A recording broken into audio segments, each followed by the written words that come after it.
नमस्कार विद्यार्थी मित्रांनो, आपल्या हक्काच्या basic to advance math by Prashant sir या युट्यूब चॅनलमध्ये मी आपल्या सर्वांचं सहर्ष स्वागत करतो. विद्यार्थी मित्रांनो, अतिशय उपयुक्त असलेले चिन्ह आपण या ठिकाणी मागील भाग 1 मध्ये पाहिले, ज्यामध्ये बेरीज आणि वजाबाकीच्या चिन्हांचे नियम आपण उदाहरणासहित या ठिकाणी पाहिले.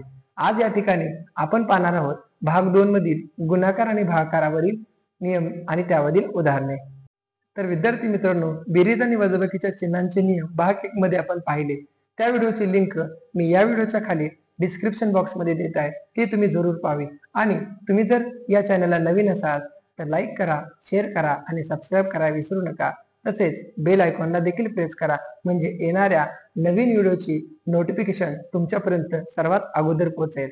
चला तर मग विद्यार्थी मित्रांनो, पाहूया गुणाकार आणि भागाकार या चिन्हांवरील पहिल्या नियमाचं उदाहरण. आता तुम्हाला प्रश्न पडला असेल की गुणाकार आणि भागाकारची दोन्ही उदाहरणे एकाच वेळी सरांनी का घेतली असेल. बरोबर आहे, त्याचं कारणही तसंच आहे. कारण 16 × 3 आणि 60/12 या जरी क्रिया दोन्ही वेगळ्या असल्या तरी मित्रांनो, आजच्या व्हिडिओमध्ये सर्वात महत्वाचं सांगायचं आहे की या दोन्ही चिन्हांचे नियम समान असणार आहे. मग तो पहिला नियम असेल समान चिन्हाचा, दुसरा नियम असेल विरुद्ध चिन्हांचा. म्हणजेच गुणाकार आणि भागाकाराच्या चिन्हांचे नियम समान असतात, जणू काही एखाद्या जुळ्या मुलाप्रमाणे. जुळ्या मुलांचे कसे समान या ठिकाणी चॉईस असतात, अगदी तसंच गुणाकार आणि भागाकाराचे सुद्धा चिन्हांचे नियम समान असणार आहे. म्हणून या ठिकाणी पहिलं उदाहरण पाहूया, 16 × 3. आता पहा, 16चं चिन्ह धन आहे आणि 3 या संख्येचं चिन्ह देखील धन आहे. म्हणजेच धन गुणिले धन यांचा गुणाकार या ठिकाणी विद्यार्थी मित्रांनो धन येणार, कारण समान चिन्हांचा गुणाकार हा नेहमी धन येतो. म्हणून 16×3 = 48 आणि धन चिन्ह लपलेलं असतं, हे मी मागच्या व्हिडिओमध्ये सांगितलेलं आहे, कारण ते नेहमी लपाछपी खेळतं. आता या ठिकाणी आपण पाहूया भागाकाराचं अगदी तसंच एक गणित. आता 60 या संख्येचं चिन्ह पहा, धन आहे, आणि 12 या संख्येचं चिन्ह पहा, ते पण धन आहे, आणि धन भागिले धन.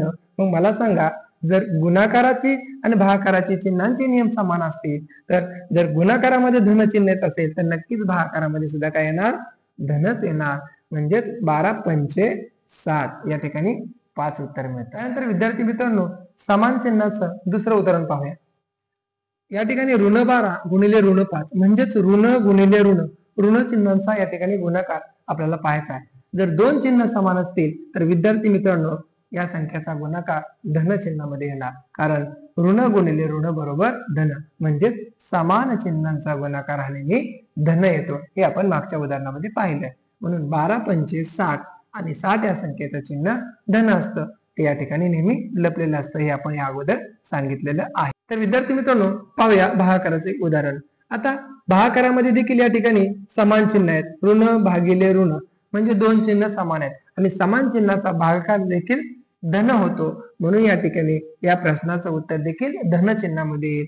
14चा पाढा 70 पर्यंत म्हणा, 14×5 = 70 म्हणजेच धन 5 हे या ठिकाणी या प्रश्नाचं उत्तर येतं. तर विद्यार्थी मित्रांनो, आता पाहूया शेवटचा नियम. एका संख्येला ऋण चिन्ह आहे, एका संख्येला धन चिन्ह आहे, म्हणजेच दोन चिन्ह विद्यार्थी मित्रांनो या ठिकाणी विरुद्ध दिसतात आणि विरुद्ध चिन्हांचा नियम गुणाकार आणि भागाकारामध्ये समान असतो. म्हणजेच ऋण गुणिले धन या ठिकाणी ऋण येतं. जर समान चिन्हामध्ये धन येत असेल तर सोपं आहे, दोन विरुद्ध चिन्हांचा गुणाकार हा नेहमी ऋण लक्षात ठेवायचा. म्हणजेच 13×4 = 52 आणि ऋण गुणिले धन ऋण. म्हणजे दोघांमध्ये कोणत्याही संख्येला जरी ऋण चिन्ह असेल तर या ठिकाणी उत्तरामध्ये ऋण चिन्ह द्यायचंय. वजाबाकीमध्ये आपण दोन चिन्ह वेगळे असताना या ठिकाणी मोठ्या संख्येचं चिन्ह द्यायचं, परंतु गुणाकारामध्ये लहान मोठेपणा नसतो. बिंदास एक जरी ऋण चिन्ह दिसलं तर तुम्ही त्या ठिकाणी उत्तराला ऋण चिन्ह द्या. म्हणजेच विरुद्ध चिन्हांचा गुणधर्म असा आहे, ऋण गुणिले धन बरोबर ऋण. त्याचबरोबर ऋण 48/16, इथे जर पाहिलं तुम्ही तर याला ऋण चिन्ह आहे 48ला आणि 16ला धन चिन्ह आहे, आणि या दोन्हींचा भागाकार आपल्याला करायचा आहे. म्हणजे चिन्हांमध्ये आधी विचार करा, दोन चिन्ह वेगळी दिसतात आणि जेव्हा दोन चिन्ह आपल्याला वेगळी दिसतात तेव्हा या ठिकाणी उत्तराला आपल्याला ऋण चिन्ह द्यायचं आहे. म्हणजे विरुद्ध चिन्हाचा भागाकार देखील गुणाकार प्रमाणेच आहे, म्हणजेच येणारं उत्तर ऋण मध्ये द्यायचं. 16×48 म्हणजेच विद्यार्थी मित्रांनो ऋण भागिले धन म्हणजे ऋण. ऋण 3 या ठिकाणी आपल्याला उत्तर मिळतो. तर विद्यार्थी मित्रांनो, हा व्हिडिओ तुम्हाला कसा वाटला नक्कीच कमेंट करून सांगा. धन्यवाद.